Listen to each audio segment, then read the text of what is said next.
हवा वहां से निकलेगी वो तेलंगाना में भी जाएगी और इस चुनाव में एक बड़ा परिवर्तन हम तेलंगाना में करके दिखाएंगे।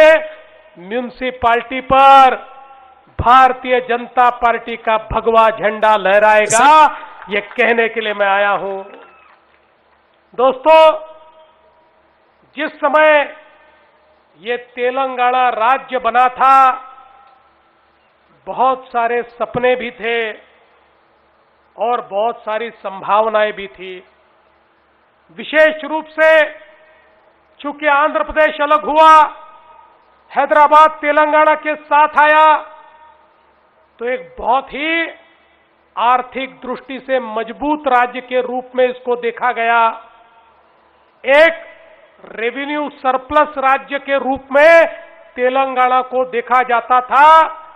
उस समय जब तेलंगाना बना तो हमारे देश में केवल 3 राज्य ऐसे थे जो रेवेन्यू सरप्लस में थे, उसमें ये तेलंगाना राज्य था। लेकिन पहले बीआरएस और फिर कांग्रेस, इनके भ्रष्टाचार के कारण जिस तेलंगाना की तिजोरी पैसे से भरी हुई थी, वो तिजोरी खाली हो गई और तेलंगाना कर्जे में डूब गया। अब तेलंगाना पैसे पैसे के लिए तरस रहा है। ये बीआरएस और कांग्रेस ने तेलंगाना की परिस्थिति बनाई। जिस प्रकार का भ्रष्टाचार, अनाचार, दुराचार ये तेलंगाना में देखने को मिला, मानो ये सारे के सारे लोग इस तेलंगाना की भूमि को लूटना चाहते थे, अपना घर भरना चाहते थे। यहां के गरीबों को, रैतों को, किसानों को, किसी को भी ये कुछ नहीं देना चाहते थे। इसलिए सारा का सारा पैसा ये सारे नेता खा गए और तेलंगाना को गरीब रखने का काम बीआरएस और कांग्रेस ने किया। दोस्तों, आप देखिए, जिस जिस राज्य में भारतीय जनता पार्टी की सरकार आई, उस राज्य का कल्याण हुआ।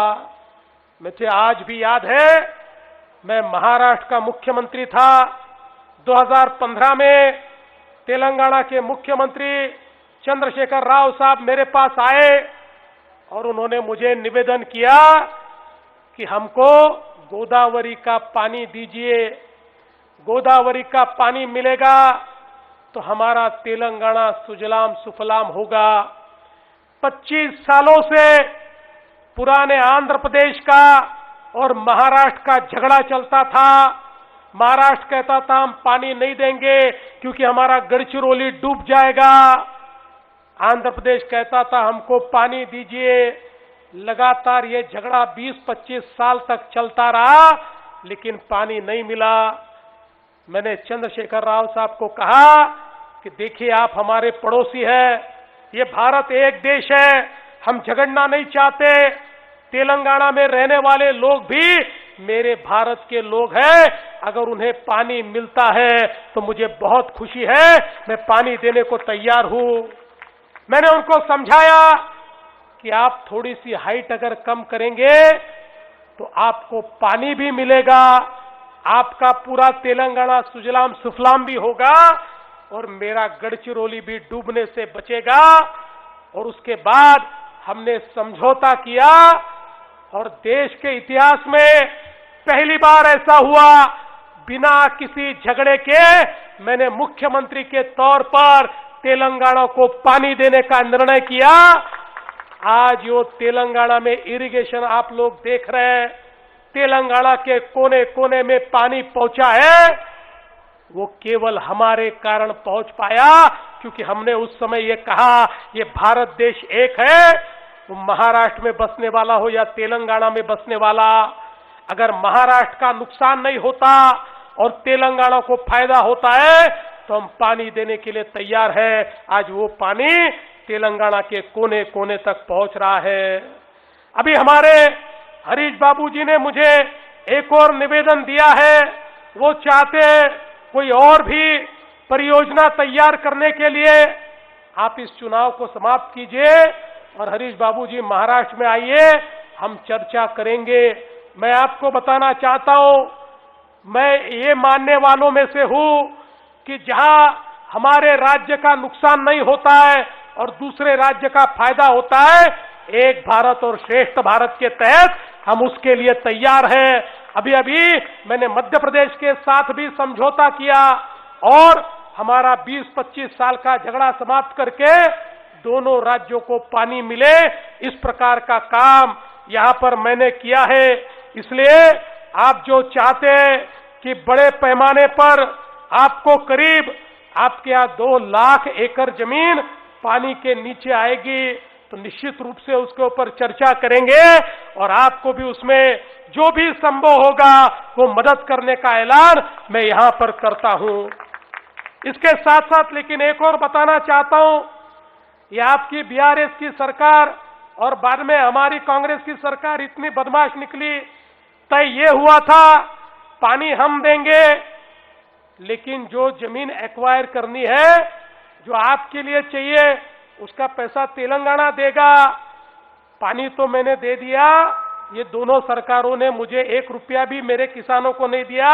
आखिर मैंने मेरे किसानों को बताया ये दोनों चोर हैं, ये पैसा नहीं देंगे।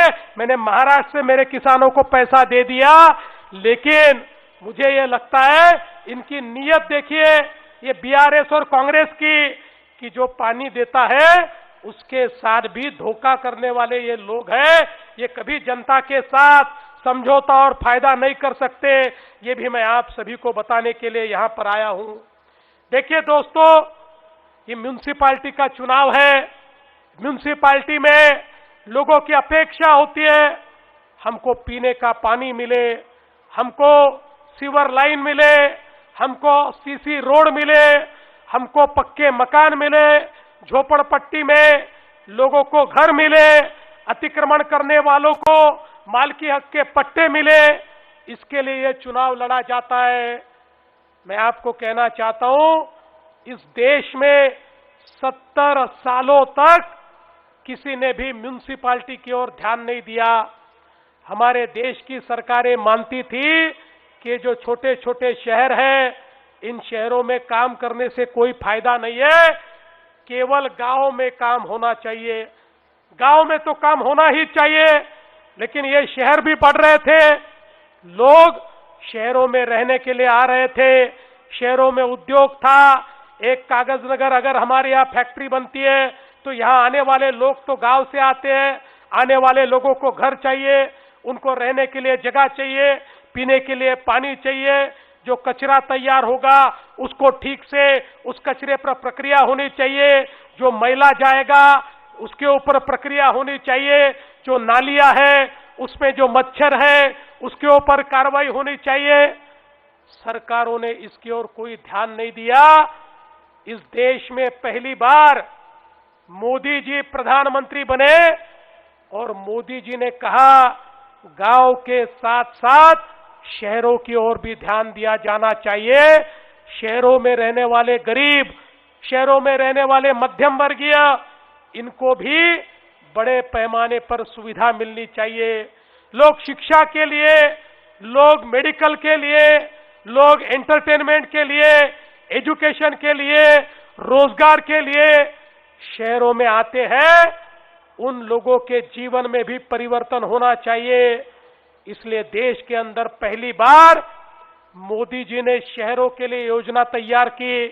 स्मार्ट सिटी, अमृत सिटी, स्वच्छ भारत शहर, अमृत भारत शहर, इस प्रकार की कई योजनाओं के माध्यम से, और प्रधानमंत्री आवास योजना शहर, ऐसी सारी योजनाओं के माध्यम से हमारे सिरपुर जैसे शहरों को बड़े पैमाने पर पैसा मिले।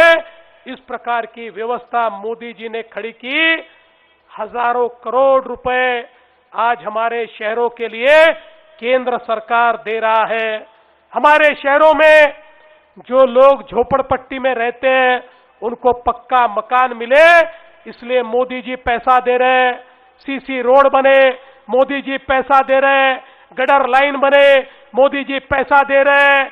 हमारे यहाँ पर जो कचरा है उस कचरे को डंप करने की जगह उस कचरे में से कोयले के पैलेट्स तैयार हो, उस कचरे में से खाद तैयार हो, इसके लिए मोदी जी पैसा दे रहे हैं। हमारा जो नाली का गंदा पानी है, इस पानी को साफ करके वो साफ पानी ही हमारे नालों में जाए, हमारे कुओं में जाए, इसलिए मोदी जी पैसा दे रहे हैं।